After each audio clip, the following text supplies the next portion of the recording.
Welcome to our event, Seder Telling. We will hear from four amazing panelists and me, Rabbanit, Leah, Sarna of the Darshanit Institute. I'm your host for tonight, and also the resident Manishtana. And in traditional, in the tradition of the Haggadah, in the traditional Haggadah, we read the following story: Maasev Rabbi Eliezer, Rabbi Yeshua, Rabbi Elazar, Rabbi Nazari, Rabbi Akiva, Rabbi Tarfon. In heaven, the Rabbi Eliezer, Rabbi Yeshua, Rabbi Elazar, Rabbi Nazariah, Rabbi Akiva, and Rabbi Tarfon Shayum Misubi Bnei Brak. They were reclining for their Passover Seder in Bnei Brak. And they were telling the story of the Exodus from Egypt that entire night. Until their students came and said to them,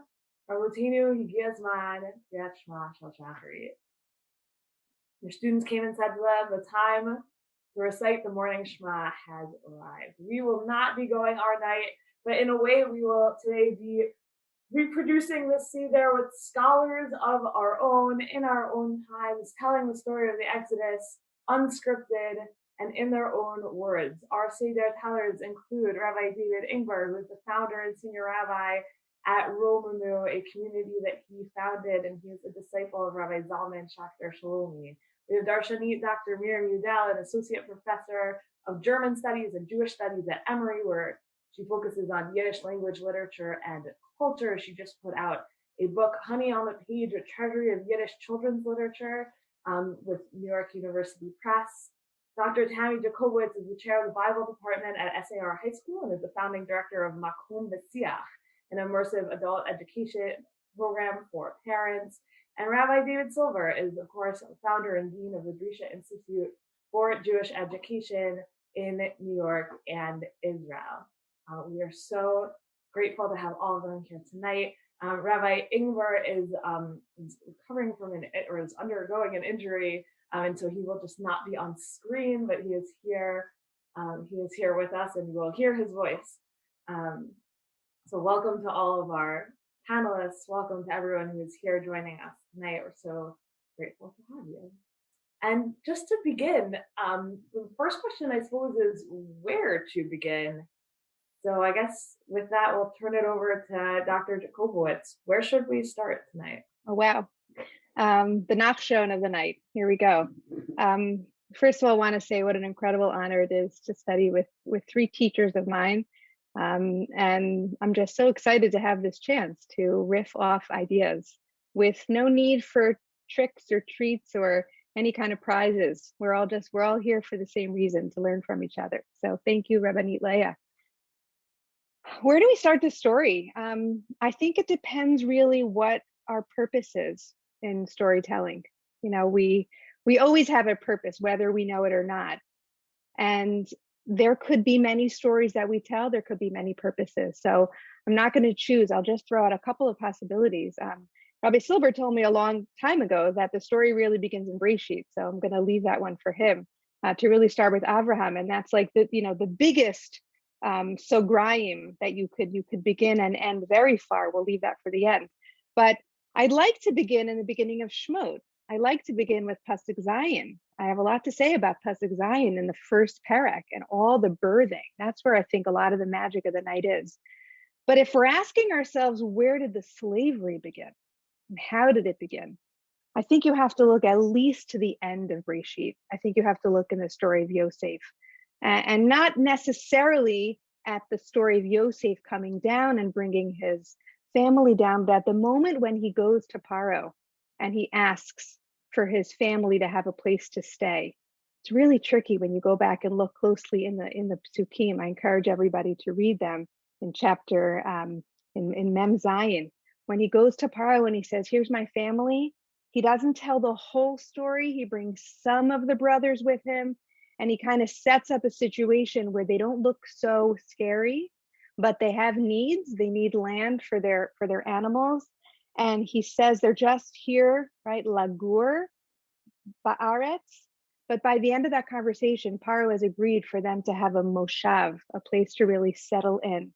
And furthermore, at the end of that section, it's incredible. He figures out a way to get them an achuzah, right? And even more of a hold in the land and food enough. for all their families and all their children. The very next section, we find out that the Egyptians, the resident Egyptians, end up with really very little, and they end up selling almost everything they have, including their bodies, and have no food.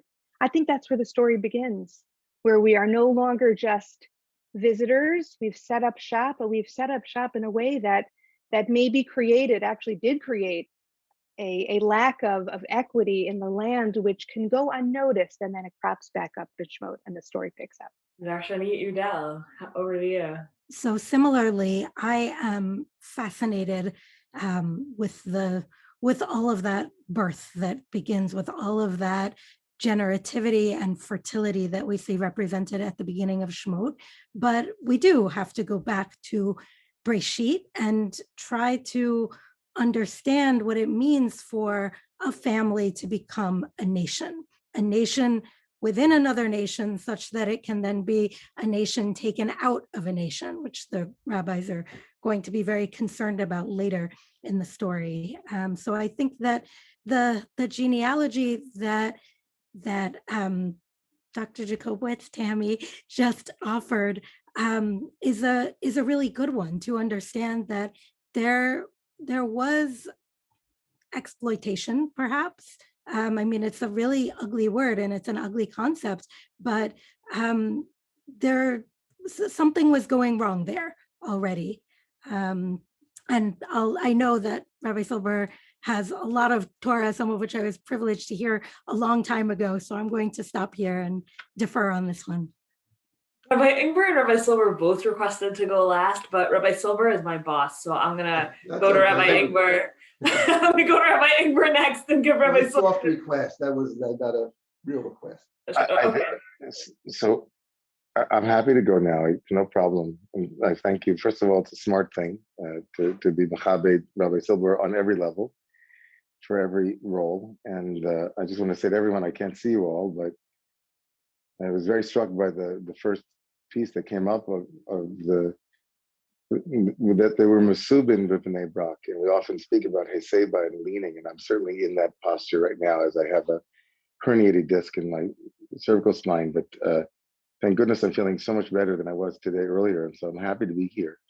And to hear already from Dr. Jacobowitz and from you, Darshanit, Udel, like some beautiful Torah, just to think about where things begin. I think the question itself is a fascinating question. Like, where does a story ever begin? Especially when we speak of a Torah that we're told over and over again that has no beginning and no end. And even the Bet of Breshit and the Lamed of the last word of the Torah itself are conjoined, as Chazal tell us, as our rabbis teach us, into one heart. And so where does a story end is usually more of an existential question.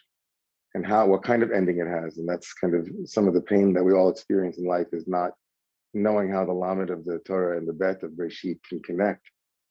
And so in that interstice between, that in which we search for meaning, I think it's a wonderful question. So I would say, I'll give my hand here and say that in my particular approach to Torah, which is very informed by the mystical tradition of Torah from the Zohar and from the Hasidic masters, when we ask a question about the very particularistic story of the Exodus of Shmos, of Yetziat Mitzrayim, we're also asking fundamentally about a much broader universal question, which is, where does the narrowness that is depicted by Egypt, where does the kind of conditions that Egypt depicts that befell a unique people called Am Yisrael, but also are rooted in a kind of in humanity itself, where does that begin? I would source the beginning of the story, frankly, in mystically, I might say it begins with the first letter of the Torah, where there is division, there is potential brotherhood, sisterhood,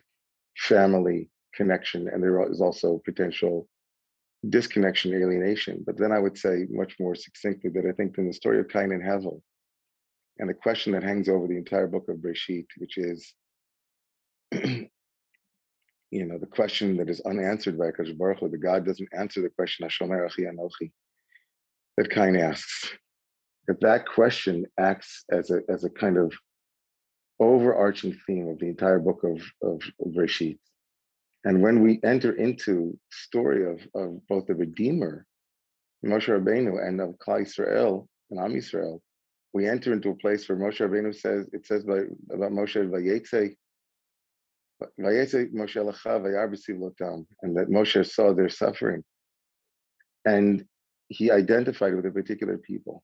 But of course, that's also very complicated because Moshe Rabbeinu, as much as he is the Redeemer, is also saved from the slavery by Bat Paro and grows up in the house of Pharaoh. To further complicate this very particularistic story of how we leave Egypt is also we leave Egypt through the agency of someone who is a son of Pharaoh, but is a brother to the Jewish people, a daughter of Bat Paro, adopted. And so I feel like the universal question that we ask every year is both. The particular question, of course, is the Jewish story, but it's also writ large. How is it that human beings can see one another as not brothers and sisters, as it were, as not worthy of being invited to sit at the table in the halach manya, right? Called dichvin yeseh v'yechol. It's not just, it's a fundamental question of what it means to imagine the other as an object or as someone who can be enslaved in that way. So that's, I think, where I would, I can't wait to hear what Rabbi Silber said. Okay, thank you. Again, it's really a joy to participate this evening. And where the story begins, I think, lends itself to many different possibilities, some of which have been stated already in terms of the Jewish story, the story of slavery, when that begins, etc. I think someone mentioned that I typically speak about going back to Bereshit and going back to Abraham. Rabbi Ingber went back to creation, but I would say that in thinking about the story, I think the Haggadah that we have that's been handed to us, and if I were doing my own Haggadah, Yesh Me'ayin, ex nihilo, I think I would focus on Abraham because there's a promise and there's a covenantal promise in chapter 15 of Bereshit that it's a promise of a land, it's an aspiration, it's a promise of a nation, but it comes with a price. It comes with a price of suffering, of being a stranger and being oppressed and being enslaved. And it's a very heavy price. And actually those that suffer, the generations that suffer, don't actually, as the covenant is formulated, don't actually see the benefits. There's someone who's setting up a possibility for somebody else. And seeing the Exodus story, the book of Exodus, as one of the fulfillments of this covenantal promise, I think what it does for us, I'll speak for myself, it takes it out of a kind of historical context, and it says it's really not about a particular moment in history. It's more about an aspiration. It's about seeing the divine within history, but seeing ourselves as participants in a story which spans generations. So we may focus on a particular example of the covenant, namely the Exodus, the suffering in Egypt, slavery of Egypt, and the eventual leaving Egypt and moving towards a promised land, towards a better society. We have to remember that everybody who leaves Egypt dies in the desert. They're not actually fulfilling the covenant in the sense that they are going to possess a land, but they're making it possible for somebody else. So I think one of the important points for me is that seeing myself, my community, my generation as part of something bigger, and thinking of history as something that actually makes sense. I would just at this point just say simply that Pesach comes 1 month after Purim, which to me is all about lack of Seder. The Seder, the ritual Seder, which means order, actually bespeaks, I think, Seder. There's a statement at the Seder that we, at least as we say it, as we live it, we are saying in effect that there is an order to this world, even though we often don't see it. There's a beginning, there's an end, there's a promise, there's a hope for happy ending, there's Elijah's cup on the table, etc. So the Seder is all about, I think, a core Jewish ritual, a belief that life has some kind of meaning and some kind of purpose. It comes after Purim, which is all about, I think, the lack of Seder. It's about things happen a certain way. It could equally be otherwise. It's about lots. It's about randomness to some extent. So I think going back to the covenantal promise is a way of saying that this event makes sense. And even if we're not redeemed, even if we are still in slavery, it can still have meaning for the one who is suffering. I mean, Jews historically have had plenty of suffering in our history. We haven't always been free people. The halachma is in Aramaic. It's not even in Hebrew. So there's a recognition that we're part of a process, but we may be in different places in that process as a community and as individuals. All right. I want to move on to my next question, which is that we know that there's so many different forms that slavery and oppression can take. What did it look like in Egypt? Describe for us the form that the slavery and oppression took for us in Egypt. And for this one, we'll start with Darshanit Udel. The ritual of unmuting. So thank you. And I also want to take the opportunity to thank Rabbanit Leah just for the way that this event was conceived. I feel like I'm already personally reaping and tasting the fruits of the approach that you came up with to this. And it's needless to say, an honor to be part of it, but even, just to hear from my colleagues and teachers. So there are two forms of oppression that I want to highlight tonight that I've been thinking about this year. The first is the confusion that ensues, the lack of moral clarity that comes with what I might sort of colloquially call the mind bleep of slavery, if you will. In Sota, where there's this long exegesis about the Exodus, the rabbis talk about how the verses "Vayasimu alav sarei misim," that they imposed upon him. What does it mean? They imposed upon him overseers, and the Midrash says that actually the Egyptians placed a brick mold around Paro's neck, that Paro made this show of going out and doing the very same work that was being asked of Bnei Israel. And so if somebody objected to the revised terms of the labor agreement and they said, well, this is exploitative, we don't want to do this, then they would say to him, are you more of an istinist than Paro? Like you think that you have a more delicate, constitution and that you're unfit for this work? Look at our dear leader. And thinking about leadership and the many forms that it has taken within our lifetimes, but also within our recent political lives, the kind of creeping confusion that can come in with a form of governance that pulls the wool over people's eyes. And I'm also extending this point. I'm very taken with the reading of avodah befarach, of hard servitude, heavy servitude, as beferach, with a soft mouth, with blandishments, with suasion, so that people are recruited into this system by being made to doubt their own perceptions of reality. And I think that the starkness of the Seder and the kind of strong interpretive hand with which the narrative gets shaped really is a way of pushing back and kind of resisting that haziness, right? Because we ask, by degree, things change, and we ask, is it really so bad? Like, okay, we made that brick quota yesterday. They want us to do a few more bricks today. Like, what's the big deal? And part of what the Seder is doing is it's reimposing a very clear shape to the story and to our perceptions of the story, even though it threatens to elide certain details. So that's one, just the sort of manipulative quality of, and the way that slavery confuses all of the participants.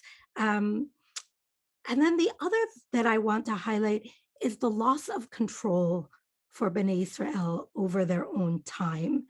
And I think that the way we don't get so much directly about this in the narrative of the Exodus, of the time in Egypt itself or the immediate Exodus, but the idea that that first mitzvah is Rosh Chodesh, that it's HaChodesh Hazeh Yeh Lechem, that it's reinstituting or perhaps for the first time granting control to the Jewish people over time. And that comes with an objective correlative, something outside of themselves that they can look to for evidence, which is the moon. And it also comes with this subjective piece that has to do with the witnessing of the moon, because the moon alone doesn't do it. You need the testimony about the moon. So yeah, I think that just coming into control of the time, having reached that sort of point of maturity is we learn what slavery is by learning how it's undone afterwards. That's very beautiful. Thank you. Does anyone want to hop in, or I can keep calling on people by force? I'll hop in. I wanted to just pick up on something that Rabbi Silber said and Rabbi Ingber said. You know, when you were both talking about where the story began, I felt as if, you know, certainly Rabbi Ingber, like if it begins with the first letter, right, then the whole Torah is the story, which feels right in some ways and overwhelming in other ways. And when Rabbi Silber, when you were talking about the covenantal narrative and the people who were promised it were not the people who were suffering, and I was thinking about how the story, when we say the story, do we mean the people living it or the people telling it? And there's a great elision even in the narrative. You know, the living is embedded, is interconnected with the telling. Maybe we'll get to that later in the beginning of the story. But I guess even when Miriam was just saying right now, the kinds of political experiences that we've had, that helps us understand the slavery. I'm both thrilled by that and nervous about that. I just want to call attention to it. We were asked to do that kind of thing, right? Ki'ilu yatzanu, like we're reading and understanding our own story through this lens, but is there a limit? Just want to put that out there. But on that note, I guess what I wanted to say, the question was, what sort of slavery is it? How would you describe it? How would you characterize it? I find the slavery to be terrifying for two opposing reasons. You know, on the one hand, it's a story, I mean, it's a death narrative from the beginning. Chapter 1 is all about Paro and bringing death at every moment, and the life narrative that God and the women are intersecting and constantly resisting the death, and it's a showdown in that early chapter. And it feels so categorical. You know, there's Bnei Israel that are seen and known by the other, and they can be identified by the other, and they are too much and they need to be squelched. And there's this, I would say, temptation, which is terrifying, to imagine that all the Egyptians certainly had to have participated and had to have allowed for us to go in such a short span of time, seemingly, from quote unquote normalcy to terrifying, death-inducing slavery. And that's terrifying in its own right, to imagine living in a society like that. But I guess what's terrifying for me this year in a different way is when I upplay all of the voices of resistance in the Egyptian story, right, which are already been named, Bat Paro, of course, and the midwives, who are most likely Egyptian, and realizing that it never was that simple. It never was all one versus another. Those categories hardly ever exist. And then the terror there is to say, well, is that us too? Right? Do we live in times where we are lumped together, perhaps by not raising our voices or by acting with a particular and we help to support and perpetuate and sustain all kinds of death narratives without even knowing? I would just jump in. I would say that in terms of what the day looked like, or what that experience was of, or is, of slavery. So I think it's interesting that we talk about the Exodus from Egypt, but the truth of the matter is there are several Exodus stories in the Bible. I've located at least 6 of them, and the first one is actually right there with Abraham, when he goes down to Egypt. There's a famine, he goes down with his wife, and he says to his wife, "Stay with my sister." And we know that Sarah is taken by Paro. We don't know for how long, but she's taken, and without God's intervention, God brings plagues upon that Paro in the 12th chapter of Bereshit. And if God would not intervene, who knows, she might still be there. So and the focus of that story is interesting. It's not about the hard labor. It's more about using other people for your own purposes. In particular, it's a story about Sarah. She's the victim, the primary victim. Avram, on the contrary, benefits from it in some sense. But Sarah is the one who undergoes the Inui and the Abdut and the Gerut. And it's interesting that if you think about the Exodus story as one text, which is to be read in terms of all the other texts, then I think we get a more complete picture of what it might have been, because the text in Exodus talks about the heroic women, but doesn't say much about what's happening to the family life in Egypt, what's happening to the women in Egypt, what's happening to the men in Egypt. There are midrashim, but it's not so much in the text. And when you read that in conjunction with the other stories, especially the first descent to Egypt, you get a much more complete picture of what it means to be a slave. It's not just you work hard, you become a non-person, essentially. The other one point I would one last point that I would make now about the work in Egypt is that Paro has the Israelites building store cities or whatever. Well, what becomes very clear in the 5th chapter is that actually he doesn't care about the cities, because when Moshe says, let the people go, let them serve God or whatever, he takes away the straw and he insists on the same quota, which is not possible. So actually he gets less work out of them. So it turns out that it's not about building the cities. The building cities is his pretext for making them work very hard. It's actually work which has no purpose. And I think we can all identify that either in our own lives to some extent, or we see it around us. Many people spending a lot of hours on work, and it appears to us, and I think to them very often, they say, I don't know what I'm doing. I'm spending a lot of time, most of my waking hours, and I don't feel there's any purpose to it. So I think that is a kind of slavery. I think in contemporary terms, it's a way of seeing that experience. Now, someone who doesn't find full meaning in their work is not the same one in Nepal who is crushing stones to get enough gravel to buy supper. I'm not comparing that, but I am saying that I think that the definition of work in the land of Egypt, the Paro, in contrast to say how the book ends, which is Melechet Machshevet, which is purposeful labor. I think one of the things we aspire for in our work, wherever we find ourselves, that whatever we're doing, we're looking for some kind of purpose, some kind of meaning, some kind of service.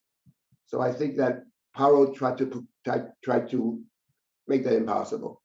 So to me, that's one of the elements of the definition of slavery that we read about in the beginning of Exodus. I guess. Did you want to go on, Leah? What did you, Robert? There's so much to respond to here. I'd love to hear wherever you want to take us next. No, I'm going to say, I'm sorry to interrupt, and I'm not really sure if people want to hear my voice, because as one of the 40 million slaves that exist right now in the world, according to what I was reading online, there are 40 million of us, and you don't have to go very far, and you don't have to read any books to see what it's like to be a slave. And I kind of listening to this conversation, and I like some of the psychological and the spiritual things and the way that we think about suffering. But there's real suffering in being a slave.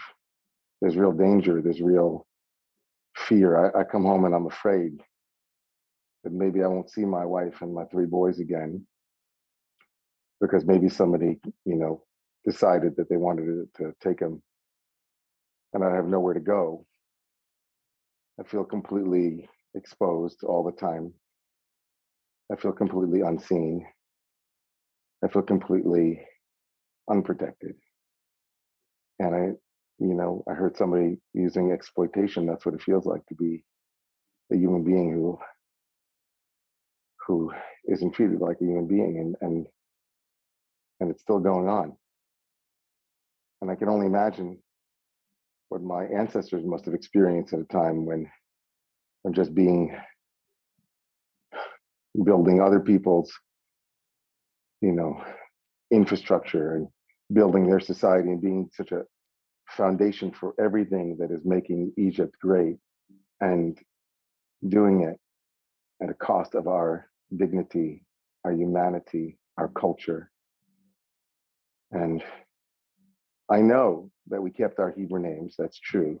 Now, back then, and try to keep them now, try to hold on to the things that are important. But it's hard. It's hard when you're one paycheck away from one injury destroying everything. You can't get insurance, and you don't know if getting sick is going to mean that, that you're absolutely financially ruined. I mean, these are real things, people. There are real things. And a lot of this beautiful stuff about inner psychology and inner spirituality is really hard to hear, because this story is my story, and it's a story of millions and millions of people, including 1 in 4 children, 1 in 4 slaves are children. That means 10 million children are slaves right now. So if I come out of character for a moment, just say that I think that this is at the heart of a dilemma that doesn't go away.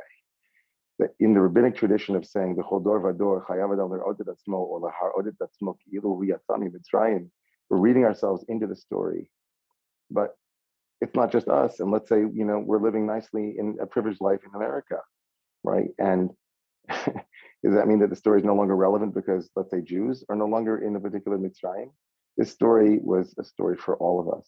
And I think its salient power is to lift up the continued expression of slavery and all of its attendant and other peripheral issues, like modern day slavery that Rabbi Silber was speaking to. That's also there. And we don't have to choose one or the other.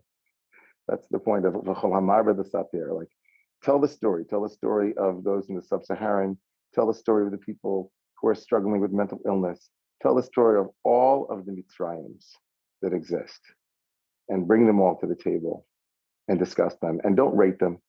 Don't say one is better or worse than the other, but bring them all into the telling, the Pesach, the mouth that speaks, and say it true. That's what, that's all I wanted to add.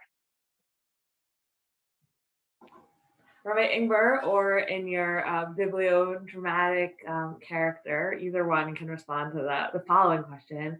But I want to dig deeper into the full experience of the slavery. And I'm curious, kind of in more concrete terms, like what was the day-to-day, or is the day-to-day like? Well, the day-to-day like is that you barely get enough sleep, but you sleep deep because you're completely exhausted, back-breaking labor all day. My body's killing me. I have pains that I can't even describe. I come back, I lay my head down, I'm up immediately, like within a couple of hours. The sun starts to rise quickly and beat on me, and I don't know half of the people that I'm actually working with every day, because they keep moving everybody around. So there's no sense of community, right? I don't know where my friends are. I don't know where they've gone. I don't know what's become of them. I don't know if they're okay. Even family members, I'm not really sure where they are.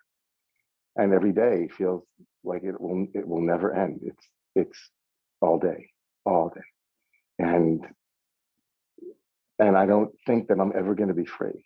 I mean, like every day, it's just not only the heaviness of the work, but the heaviness of feeling defeated, a sense that this thing will never, ever end. Will we ever know anything other than this?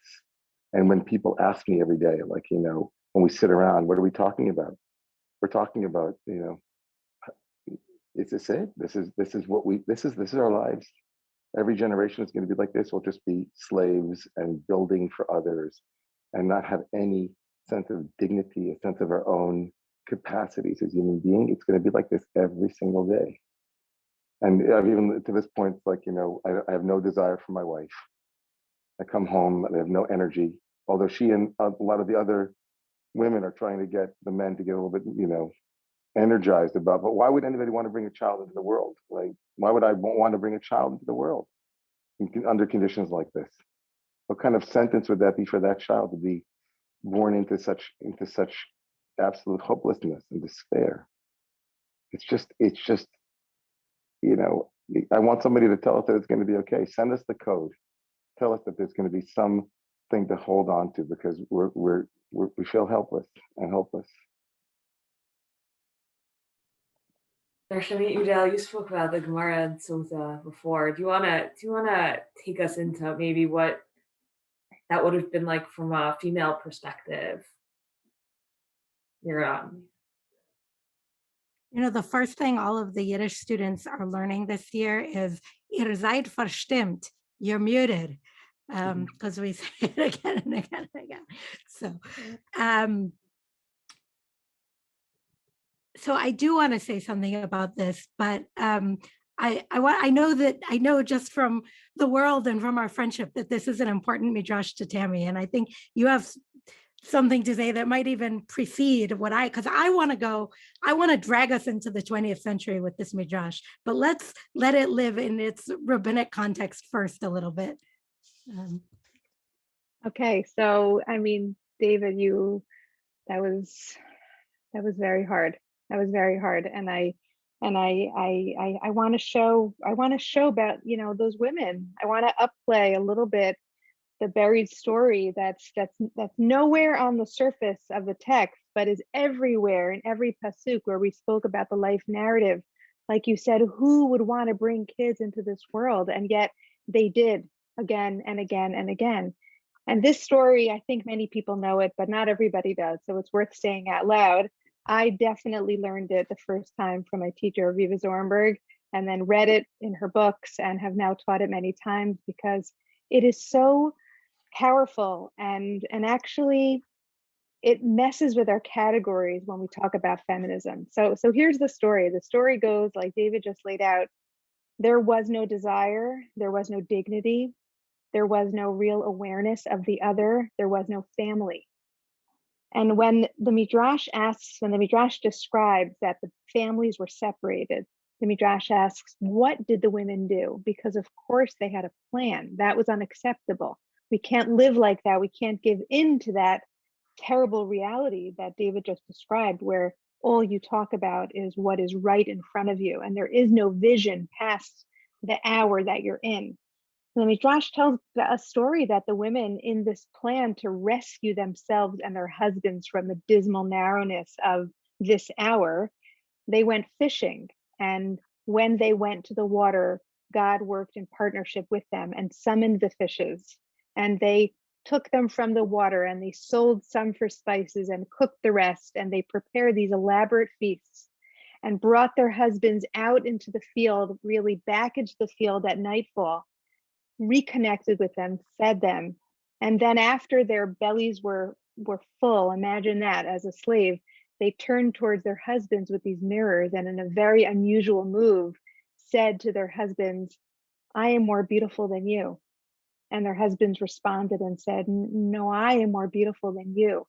And only through that kind of, around the bend compliment, opening up of an awareness of the self, could they look towards each other, and then they became desirous and children were born.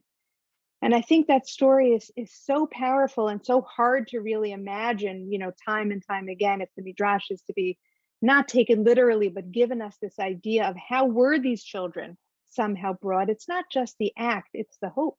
It's the ability to really push beyond what they saw in front of them, which seems Herculean and nearly impossible to imagine in the verses, but there it is.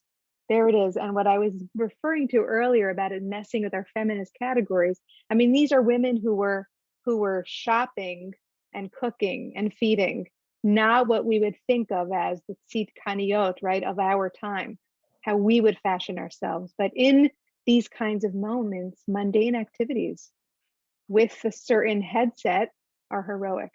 So that's also a part of the daily life of a slave. And if I wanted to be really imaginative, I could say, well, as they were working, the women were concocting what they would do later. Yeah. So I want to now pick up on the next part of that same Midrash, right? Because it's all filling out this thesis that Rabbi Avera posits, that it's in the merit of the Nashim Sidkaniot, of these righteous women, that the entire people were redeemed. And so the babies were born, but then what do you do with them? They didn't go through all of this just to throw the babies into the river and comply with the decree. So they took them to this remote apple field, and they kind of entrusted their babies. And the citation for this midrash, it's all on Sota 11a and 11b. This part is on 11b, I think.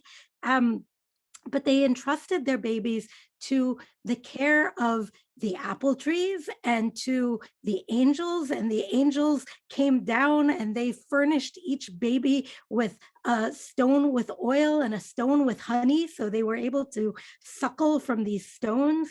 And the whole thing is a fantasy of being able to raise children unmarked by the violence and the cruelty of their surroundings. Because what this is ultimately going to yield is a generation that's been of men that's been kind of like kept away in a pickle jar, away from all of the terrible things that are going on in Egypt writ large. And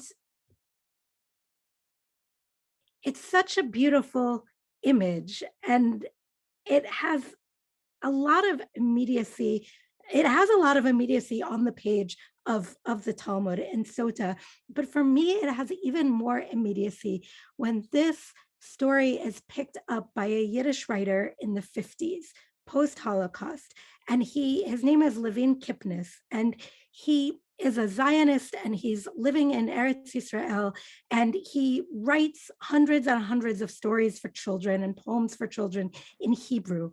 And he decides to publish one book in Yiddish for the children of the diaspora, to try to kind of sell them on his vision of Eretz Yisrael. And so it's a holiday book, because after the Holocaust, everybody wanted to tell holiday stories and make sure that even the secular socialist kids of leftist Yiddish speakers were conversant with all of the themes and the motifs of the various holidays. And so this is the story that he picks up and dusts off and decides to tell in Yiddish. And he really centers the experience of these mothers. And he writes, and I'm going to just quote from my translation now, "The Jewish mothers didn't obey the villain. They hid their newborn boys. And each night when it grew completely dark, the mothers would zigzag their way to the apple field, where they lay down their tiny newborn boys by the roots of the trees and prayed, 'Apple tree, the grief, it drives me wild. As you guard your apples, please protect my child.' And when the dew fell and polished the grass with its pearly drops, the mothers cried, 'Pearly little blades of grass, the grief, it drives me wild. From burning heat and frigid cold, please protect my child.'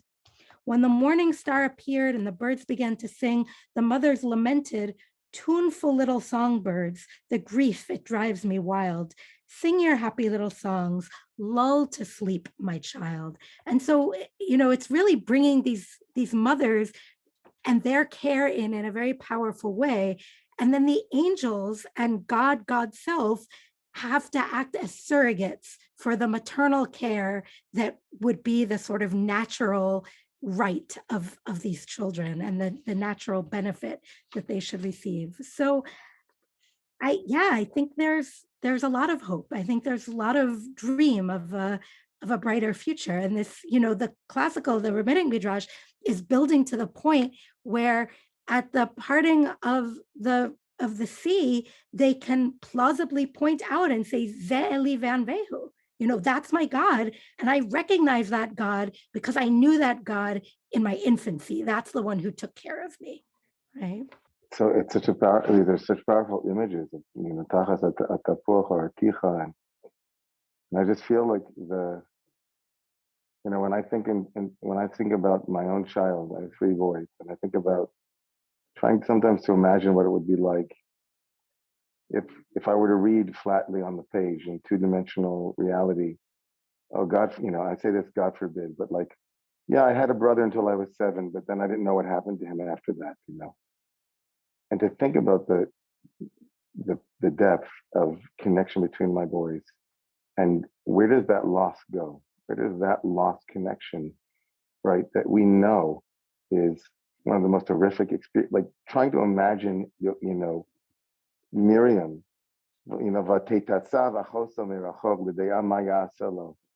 to imagine Miriam sitting there wondering what's going to happen with this little Moses baby. Is he going to be okay? Will I ever see him again? What will be with him? Just the pathos of that moment is so profound.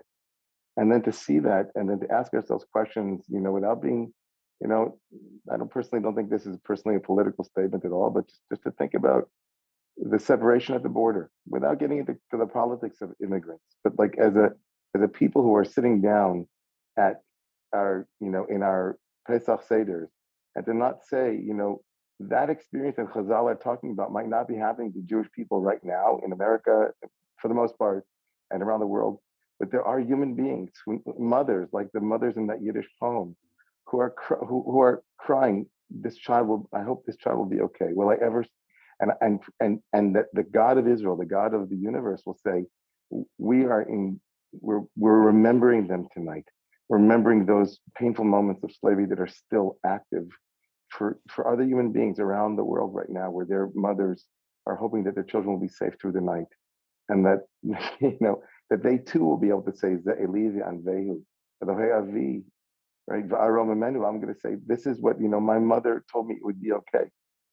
I know in our community we had an immigration panel, and a man in Arizona who works, who came over as an immigrant from Mexico, Eddie Chavez, and he spoke about how his mother was holding him, safeguarding him, like the Kikayon, right, through the desert as they were making their way towards the United States, and hovering over him. And she didn't cry once the entire pathway. There wasn't one tear until somebody treated her with dignity, and she remembered what it was like to be treated with dignity. It didn't mean that the law wasn't right, whatever that means, but it was dignity. And I think that it's a very powerful frame that Darshanit just brought, this beautiful Yiddish poem, to think into that as a meditation on what life would be like if that was taken from us, that simple gesture of connection with our own children and the safety and the assumption of that. So I'm just lifting them up too today and tonight as we enter Pesach. We're not only here tonight to talk about the slavery, we're also here to talk about the Exodus. So by way of transitioning in that direction, maybe Rabbi Silber, do you think the Israelites dreamed of freedom? I think that in reading the text, it's very hard to know. I think that part of the experience of being a slave has to do with, as was mentioned before, it's about not seeing the possibility of ever living differently. I think if we remember in the story when Moshe goes to Paro and says, our God has called us to serve God, let us go into the desert for 3 days. And Paro says, what is this? You would tashbitu etam, you would give them a Shabbat, you would stop working?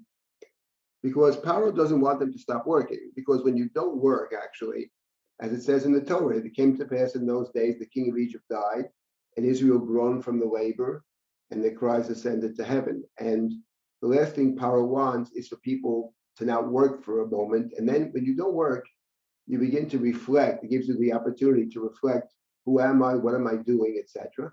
So I think that the challenge was to give people an opportunity to begin to think about, this is the situation, does it have to be this way? I think that was the challenge. The Shabbat then becomes, or the stopping working becomes sort of essential, I think, whether it's Shabbat or whether it's a pause in the labor, gives us an opportunity to reflect upon, who we are, what we're doing, how we're spending our time.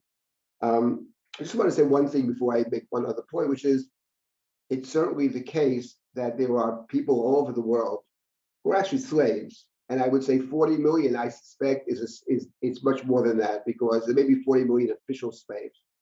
But there are people that are trapped where they are, working in incredibly difficult situations, being exploited, being persecuted, being treated as not as human beings. And the world is filled with that kind of suffering. I mean, the world is crying. So it's, on the other hand, I think our tradition says that that's true. We should be aware of that and think about that. But we also have to see ourselves within the story.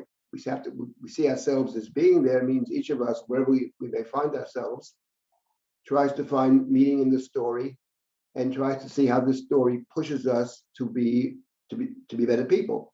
So yes, we're, many of us are living relative to the rest of the world, I would say, rather comfortable lives. Not that we don't have our problems. Everybody has their issues and problems, and we should never try to judge the other person and their level of suffering. But I think that, so one point is about,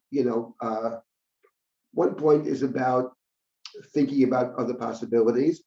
But in terms of the Exodus, I think what I would focus on is 3 words that God says to Moshe in the story: Shalach ami v'yavduni. The purpose of the Exodus, actually, when you read the book of Exodus, the primary purpose seems to be not to relieve the people from suffering. That is a purpose.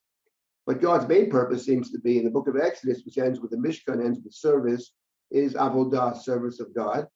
And I think what the Exodus is about, and I think this is very deep within Hasidic teachings, that everybody has a purpose in this world. Everybody should be a kind of Oved Hashem. Everybody's here for a purpose, and the trick is to try to figure out what is my purpose. So I think that freedom gives us the opportunity to fulfill our particular missions. And nobody knows what the other guy's mission is. But if you're living on someone else's time, which is slavery, there is no time of your own.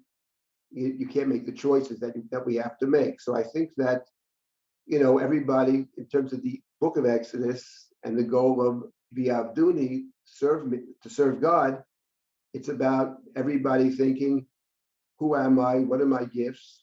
What is my situation? How can I be a servant of God?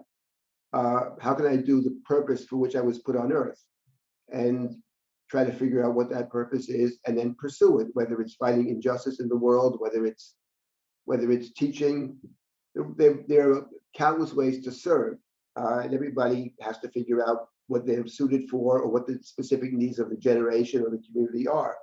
But what I take from this story is exactly that the primary goal seems to be, in God's words, Shalach ami v'yavduni, to serve God, and for each of us to figure out what that particular service is for each individual person, starting with ourselves, clearly.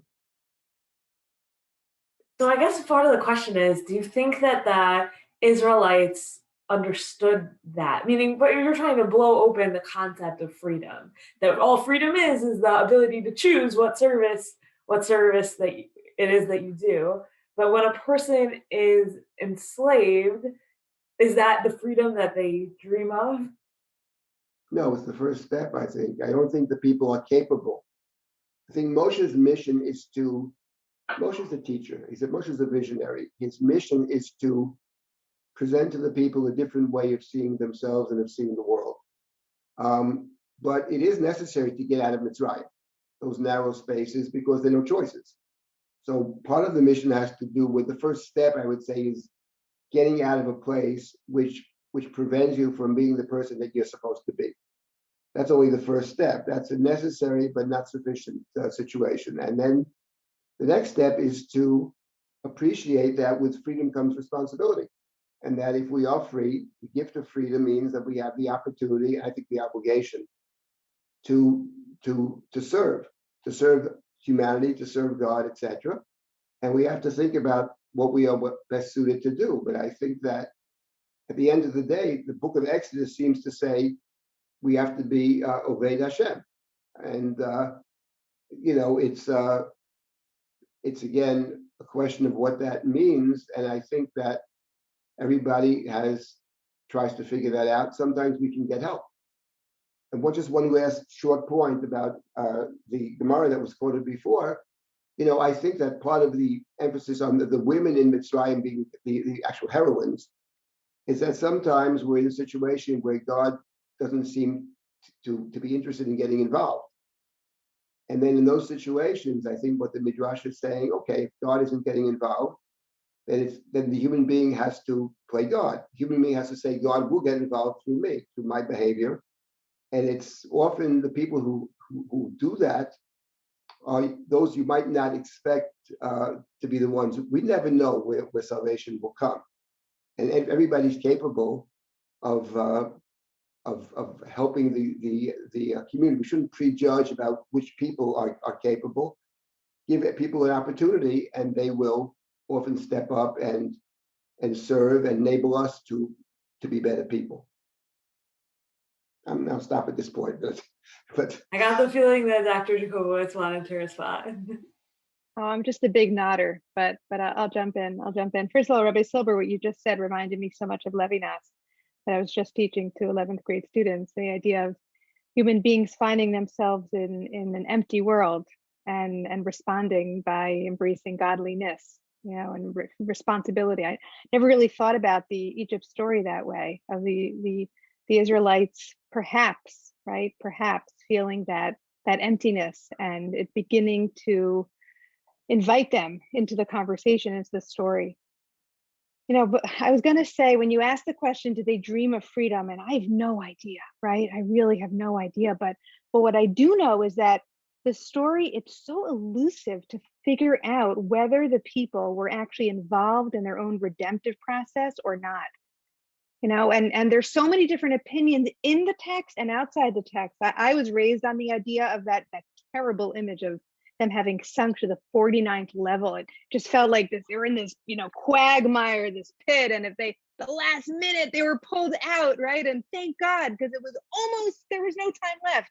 And that's like an extension of where Rabbi Ingber began, of the Amkshe Oref, them just even being resistant to their own potential for being redeemed. That's one side of things, and that's reinforced by all the expressions of God bringing them out and Paro kicking them out. They're just like this group of people that's being pushed around, and they have no agency.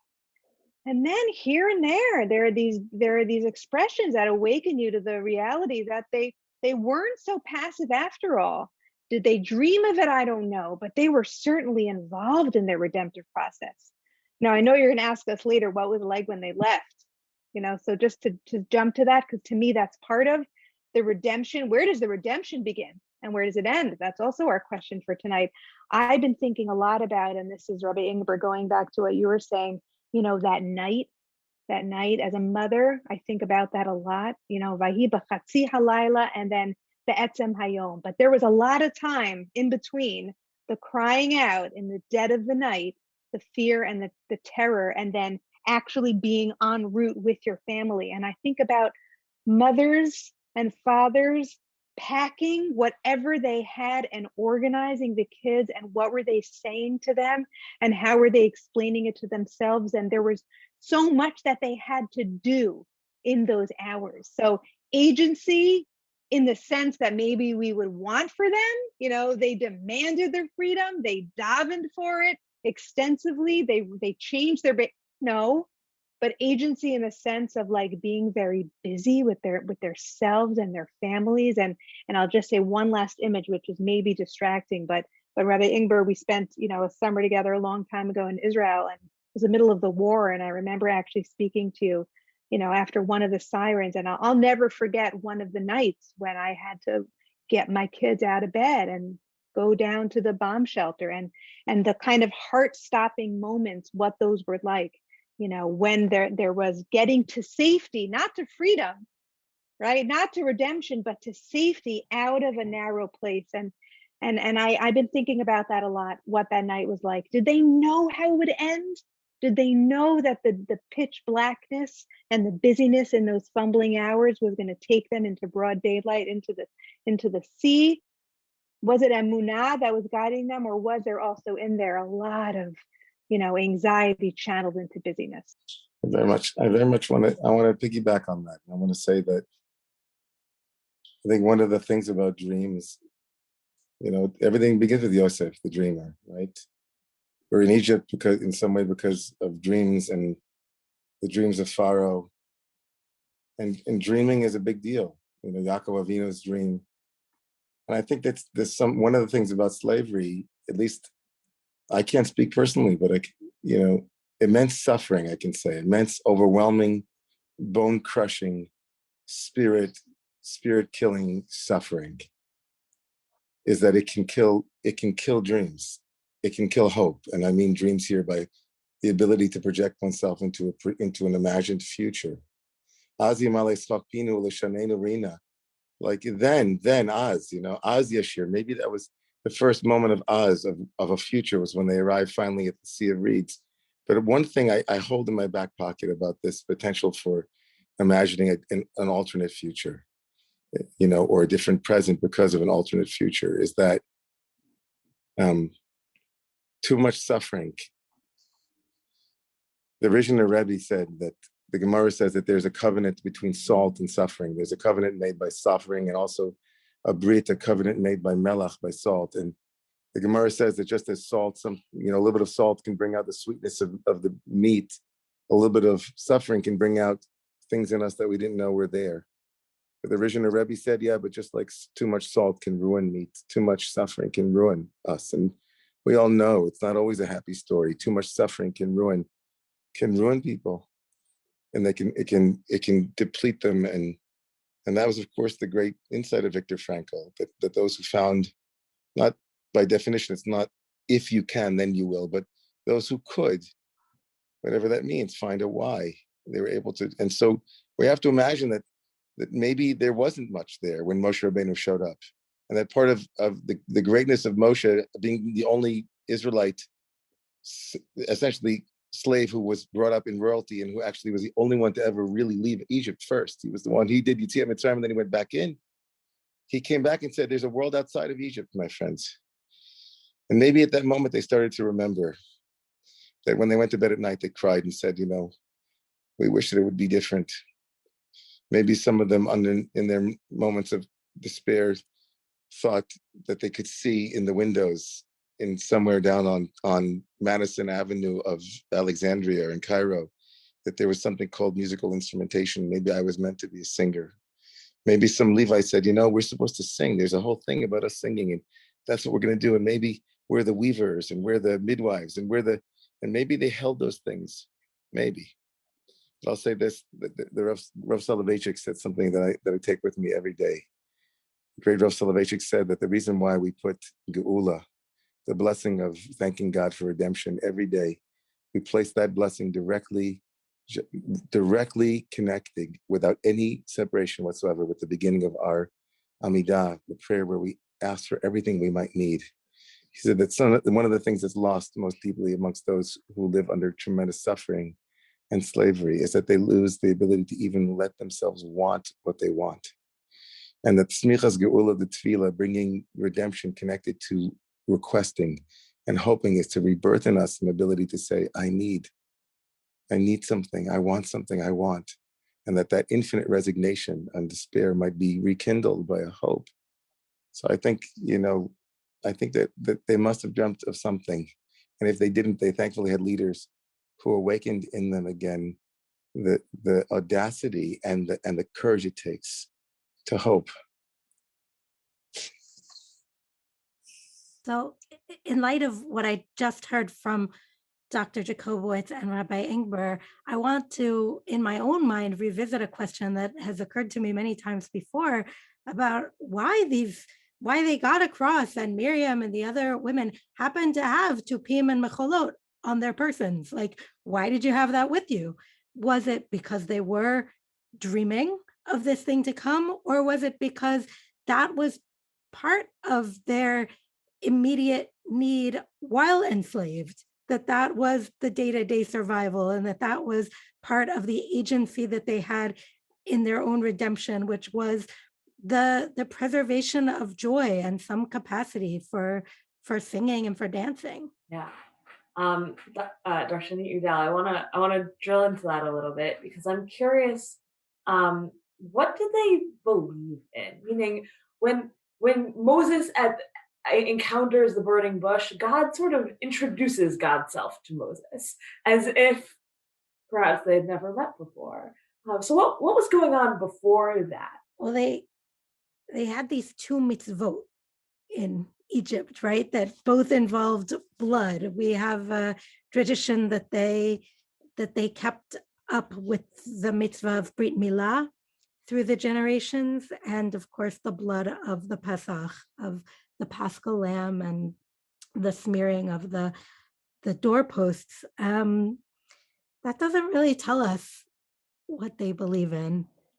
The other thing that I find really striking in Midrash about the kind of spiritual life of the people was this idea that in Egypt there was a kind of somnolence, like a latent period when they were waiting to be awakened by something. And so this image of God coming to them as the awakener. There's a really beautiful drasha of a verse in Shir HaShirim, Ani yeshena v'libi er, right? So I'm asleep, but my heart is awake, that there's some part of me that's capable of this aspiration, this connection. Kol dodi dofek. So the voice of my beloved is knocking, is making some noise, it's getting my attention. Pitchi li achoti, rayati, yonati, tamati, and there's just this cascade of epithets, of these kinuyim that seem to express so much affection. And what the rabbis say about this is that this cascade of epithets corresponds to the accumulation of mitzvot, that at first there are just these two that involve the blood, but then they get more mitzvot at Marah, and they get more mitzvot at Sinai, and by the time they come into possession of the whole oral law, then the end of the pasuk is Shiroshinim latal kvutzotai resisei laila, that, you know, it's this imagery of like saturation, that I'm just full of these mitzvot. So I don't know exactly what they believed in, but I really love this idea of something dormant that then gets awakened and stimulated more and more with every phase of the Exodus. So now Dr. Jacobowitz mentioned that I'm very curious in what the experience of the Exodus looked like. I'm curious kind of when they knew it was going to happen. Like when did it start to feel real to them? Was it when Moses came back? Was it at the first little plagues? Was it at the last little plagues? Was it not until that Chatzi Halayla? Was it not until that middle of the night? And then I'm also curious what it was like for them to leave. That when you read Parshat Bo, there's a lot of preparation. Here's what's going to happen. Here's what you're going to do. Here's exactly what it's going to be like. And then the verses that actually describe it have so little detail. And it leaves open all those questions that Dr. Jacobowitz mentioned before. Okay, what was it like for parents? What was it like for children? What was it like for grandparents? What did they leave people behind who they loved? Like what was there a moment of indecision? Should I actually leave or not? None of that is here actually in the Torah text itself. So I'm curious kind of how you imagine those things. So when did it become real to them? And then what was it actually like to leave? Maybe Rabbi Ingber, maybe we'll start with you. Well, I want to first tell you what we believed in when we were there. It's so funny because one of these teachers, these amazing teachers, mentioned earlier how much birth was happening.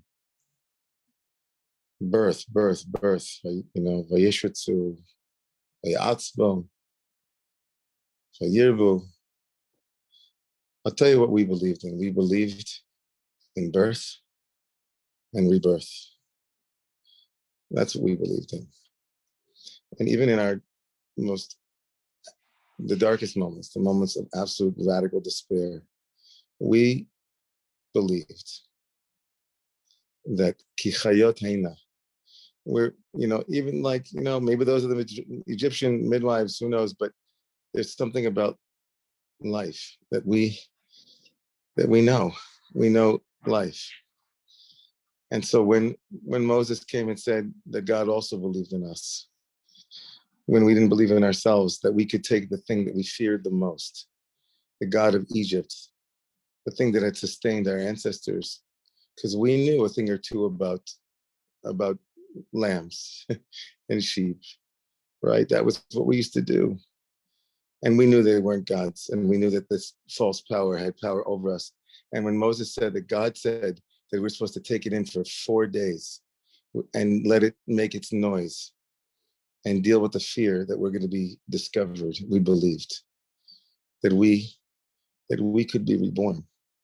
And then when he told us to take the blood and to put it all around the door, and then told us to wait, and then pass through, not pass over. God will pass over, but we had to pass through and be reborn through that birthing canal that became our home.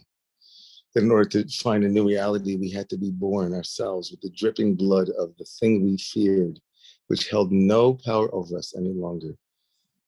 We knew and believed ultimately in ourselves, and that God believed in us. So then when we finally got to the, we got to the Yam Suf, we got to the Sea of Reeds, nobody had ever, we dreamed about the day, maybe, we talk about dreams, but we hoped that we would be there. And we were scared, and so we started screaming, and then Moshe screamed, and then Moshe said to God, stop screaming.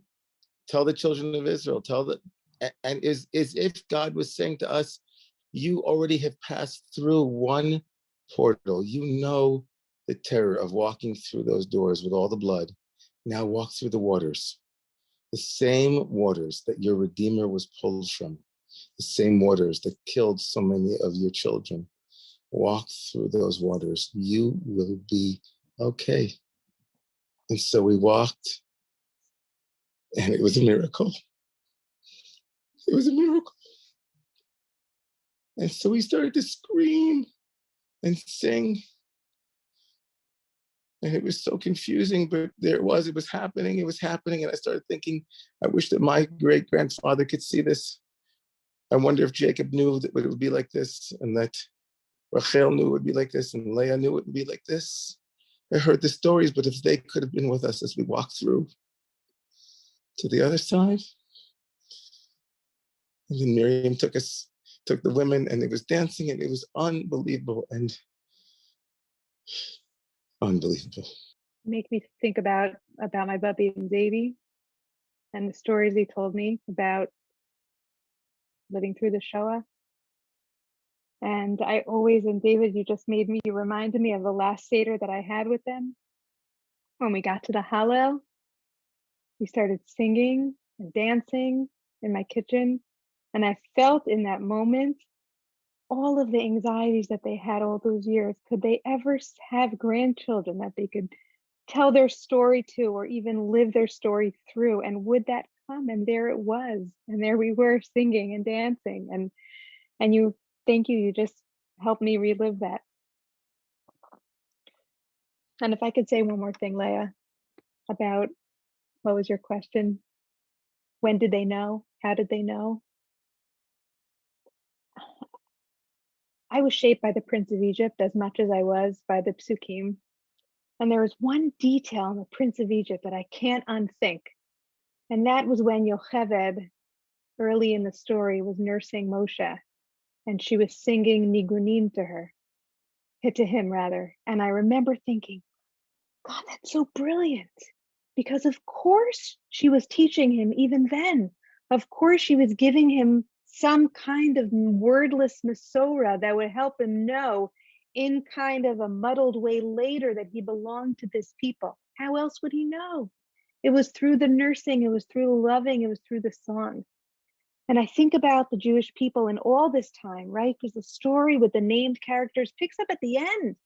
It's like hundreds of years in that there was like a a low level niggin the whole time of like connecting them back to something. It stopped having real words, it stopped having real shape, it stopped having real tochen, but it was passed on. It was passed on, almost like, a kind of retrojected Murano situation. Like they knew and they didn't know. They had a feeling, they had a connection, but they couldn't articulate it. They could just maybe sing it. And then when you get closer towards those where you just described Parsha Bo, and it's happening and it's coming and it's in a few days, then it's being described, but then it's also being foretold all at the same time. As a reader, there's like a zooming out and zooming in that's happening, which makes me think like it was too much for them to take in all at once. So they keep being guided. Oh, you know what? In the future, you'll be in this other land and you'll do these things and your kids will ask you about, there's a future? I'll be in this other land. The kids will ask me and zoom back in, take this animal now, do this thing now. And that makes me think that there were like multiple strategies to get them ready to understand what this is, what it would be. And nobody got it all at once. And nobody took it in all at once, a little bit and then back. And then maybe just only right when it was happening, was it happening? And even then, like, what is redemption? How do you know it when you see it? How do you feel it? How do you understand it? Maybe it's only in the after. Maybe it's only in the telling of it. Rabbi Silber, we'd love to hear your thoughts on Parshat Bo, but really what's behind Parshat Bo? Well, I think that I agree with the idea that there's that moment of leaving, a moment of faith, a moment where you say, I'm going to take the risk and go into parts unknown. I think that what the Torah is after, though, is the complexity, because we have to remember the people that leave Mitzrayim want to go back there, and they make that point several times. And they say, let's go back to Egypt. We had watermelons, we had cucumbers, we had fish. Nidna rosh v'noshuva Mitzrayima. They absolutely refuse to continue the journey. And after about a year, they're basically consigned to remaining in the desert until the next generation can emerge. What I find actually remarkable, which is not to say that at that moment of leaving, well, even the moment of leaving, the Torah says, we ate matzah, we were thrown out of Egypt, we couldn't tarry.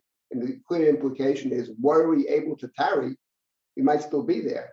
We couldn't tarry because we were thrown out. The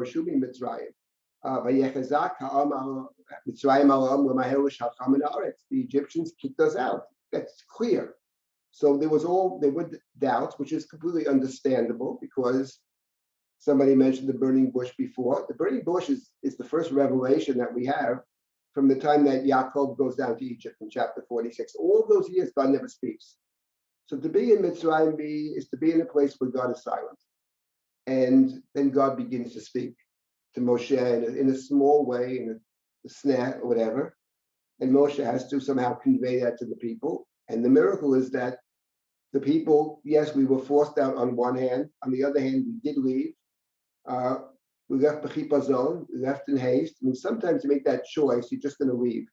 Whatever it is, you're leaving things behind, but you get out. And what I find actually amazing about the Haggadah and about the tradition is that what we celebrate in that tradition more than any other event is leaving Mitzrayim. There's very little celebration in that tradition about entering the land. Very little. It's all about leaving Mitzrayim, even though everybody knows that everybody who left Egypt wanted to go back and die in the desert. But I think the point of it, at least what speaks to me, is they took the first step. And without that first step, we don't go anyplace. And the idea of seeing ourselves in Egypt, to me at least, means I see whatever I've accomplished in my life, if I have accomplished something, it's always built on what other people who came before me have done. Nobody's an island. Nobody is living alone. And the idea of acknowledging the past and appreciating the people who have made sacrifices for us, whether it's within our family or the community or whatever, or our great teachers, that we're part of an ongoing tradition, and we are appreciative. To me, the Seder is all about gratitude. We're grateful to God who took us out of Egypt. We're grateful to the people who came before us, who taught us, who gave us insight into life. And nobody has all the answers. There's no one person or one group that has all the answers. That's what I take from it.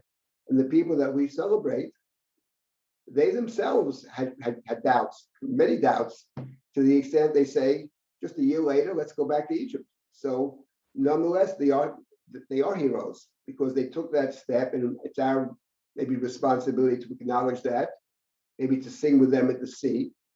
But the night of Pesach is not about the sea, because the sea is the seventh day. And we're focused on that moment of leaving with all the doubts and with all the questions. And I think we both acknowledge it on one hand and see ourselves as entrusted with the responsibility to keep moving forward and to build for the next generation as well.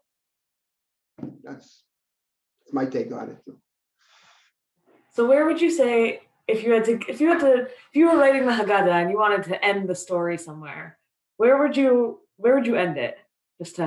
We'll move into we'll ask this question to all of our panelists, and that's. Well, I would say that what I find remarkable about the Haggadah is that the Haggadah is focused on the moment of leaving, to the extent that the core text of the Seder, the core text, never talk about the land.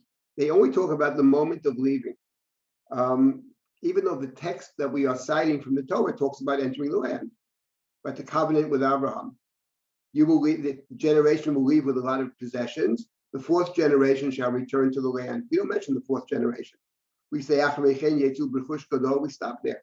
I think the idea is to see ourselves as leaving Egypt. And I would just say one point about that, which is the idea of seeing myself in Egypt, however that speaks to all of us.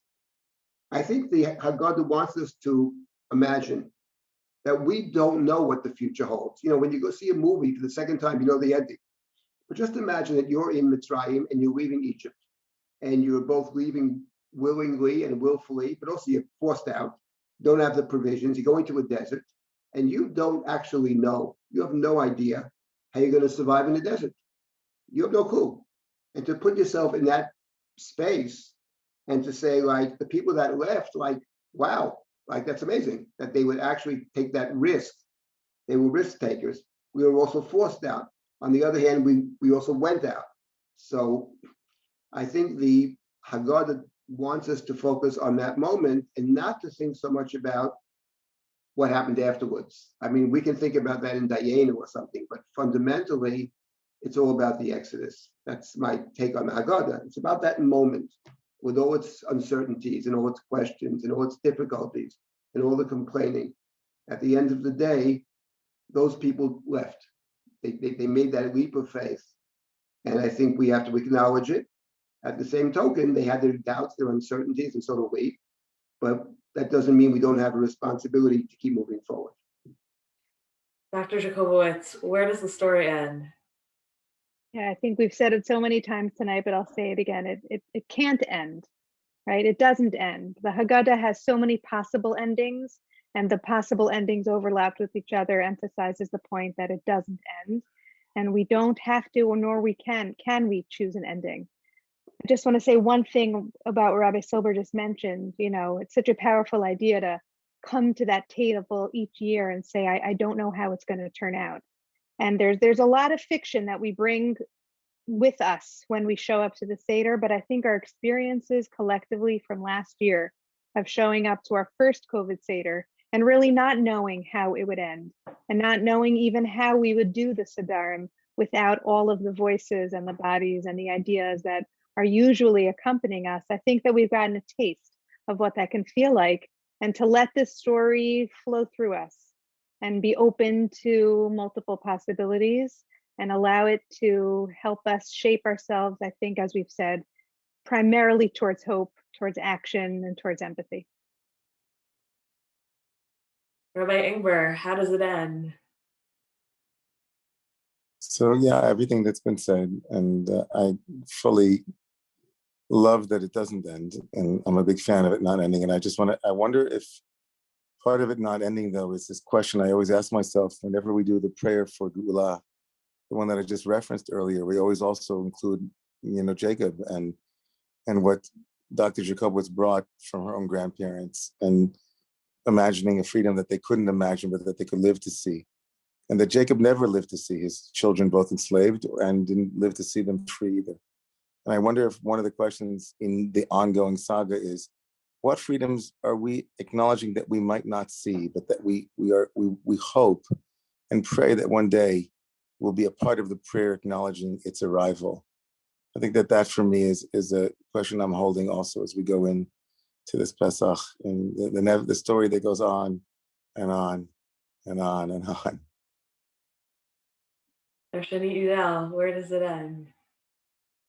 So because you're asking now about endings, I'm going back to beginnings in order to end to the idea of Pitom Varamses as miskanot, as these storage cities.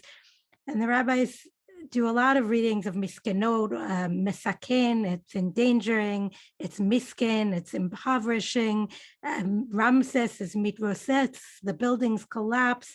Pitom is pitahom, the ground swallows up the buildings.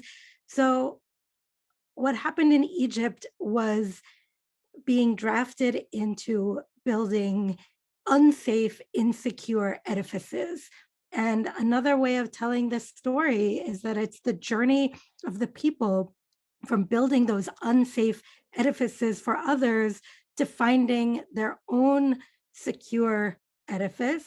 And the kind of surprise in all of that is that the most secure edifice turns out to be the temporary one. It's the Mishkan, it's the edifice that has to be constantly, perpetually reconstructed. And so I think it ends with the Mishkan of the Haggadah, of the telling, and of that being the place where the sense of contingency and amazement that it did go this way, that it is going this way, that there is redemption, can sort of meet and kiss, if you will, that sense of destiny, of this was God's plan for us all along. God's plan for us all along. Amen. It's amazingly beautiful. Well, thank you to all of our panelists. Thank you to everyone who came to join us to hear this particular telling of the Seder. And I hope that on your Seder night, it inspires you to tell your own with all of the library that you bring to the Seder night in your head and with your experiences. And making meaning, as Dr. Jacobowitz challenged us all to do, making meaning out of our unique experiences of the past year through the Seder night, with the memory and understanding that the story doesn't end and we pass it forward, and that's how we make sure it doesn't end. So Chag Hasher v'Sameach. Thank you. Thank you for coming out Thank tonight. you. Thank you all. Thank you so much. Thank you. Thank you so much, Rabbanit. Thank you so much.